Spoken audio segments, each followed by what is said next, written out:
How good are you at telling stories? Okay, might sound a silly question, but a story is something that people remember. Facts and figures they can easily forget, right? And if you think about the great leaders in history, if you think about the great orators, going right back to Jesus in the Bible, and great speakers, they always told stories. They didn't just give you a list of facts and figures. Like nowadays, you get PowerPoint, boom, boom. These are the point, the bullet point. Yeah, okay, bye. They tell stories, and it's not always the best product that wins investors. It's the people that have the best stories.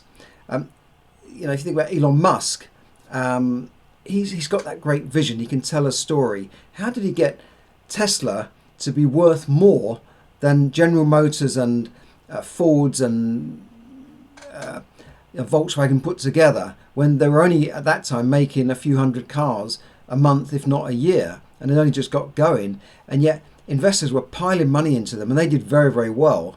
Think of investors like Kathy Wood with her fund. They made a fortune on Tesla. When I thought to myself, what, Tesla? Is it some electric car?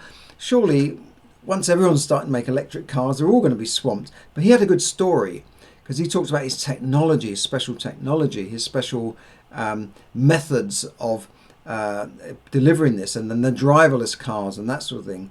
Now, I'm not a big fan of electric cars myself, but I've got to admire him for telling that story. Same with Jeff Bezos.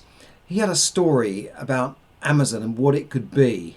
Okay, it started off very small, selling a few books from a garage or a warehouse or an office, but he had a bigger vision than that, and his vision was his story that he went to investors with, and they had to stick with him for about 10 years before the company made a profit. They had to invest hundreds of millions in warehouses, in servers, in staff and technology, and all the IT people and the developers to develop these sites and make Amazon what it is today, a world-beating company.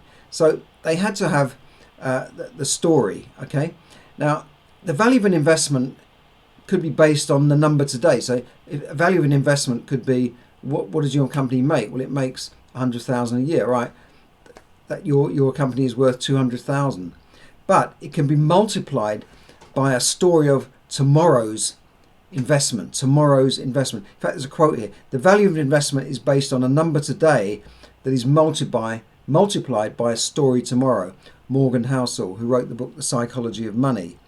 Now, the earnings per share of a company, the actual each share would earn. So if the share is $5, what is the earnings per share?